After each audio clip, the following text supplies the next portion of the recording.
Love doesn't always ensure fidelity, and sometimes curiosity leads to betrayal.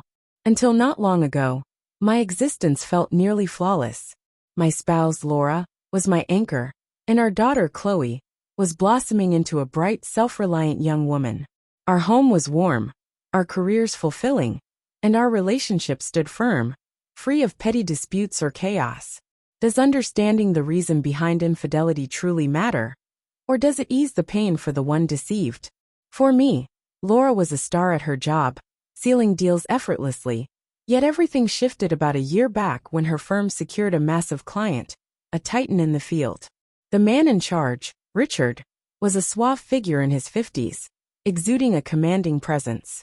Laura was the type who kept our house immaculate, the kitchen stocked, and still excelled professionally. She placed complete trust in me, never demanding too much, and I, in turn, devoted my entire heart to her, steadfast and true. Richard, however, carried an air of self-importance, believing the world orbited around him. Laura and her colleagues worked tirelessly for over a month, pitching relentlessly until he finally agreed to sign the deal. After the agreement was finalized, both teams went out to celebrate with dinner and drinks, a standard affair. When it was time to head home, Laura prepared to call a taxi, but Richard insisted on giving her a ride. That's when things took a complicated turn. She grew nervous, her voice trembling as she revealed the truth 2 weeks ago, catching me entirely off guard. "James, I can't keep this bottled up anymore. You deserve to know," she said, and my stomach churned, bracing for the blow. As they neared our house, Richard pulled over, confessing he'd been drawn to her for some time, unable to resist her. Initially, I felt a wave of relief, thinking she'd rebuffed him. "Thank you for being honest," I said, reaching for her hand. But she withdrew, pacing the room. "No, you don't understand. Let me finish," she said, her voice cracking. I thought I could manage him, but his relentless confidence and charm broke through my defenses. My pulse quickened, a heavy ache gripping my chest. "It wasn't what I thought it would be, nothing like what we share," she continued. Furious, I snapped. "Are you seriously comparing our bond to that? I don't even care for him, and I don't think I ever did. It was a reckless, fleeting impulse, and now all I feel is regret. I see now how deeply I love you, how much our life together means. I'm so sorry. Can you ever forgive me?" She sank into a chair, diminished and quiet.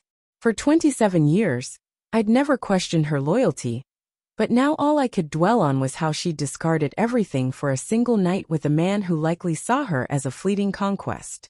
Unable to stay under the same roof, I grabbed my coat and roamed the streets until I stumbled into a bar, drinking until they closed to dull the agony.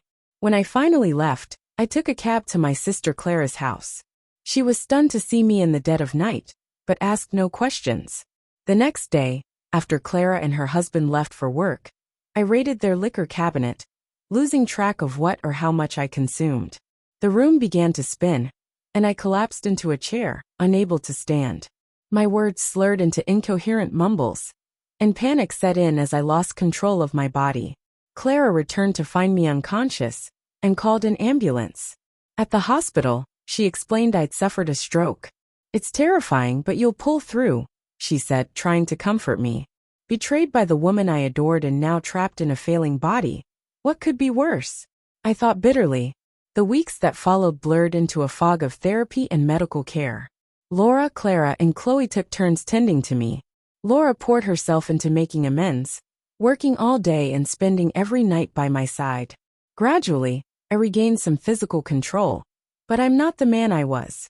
My speech is halting, my left leg drags when I walk. I can manage a computer now, care for myself to an extent. Clara's husband secured me a modest job at his company, not lucrative, but it's work.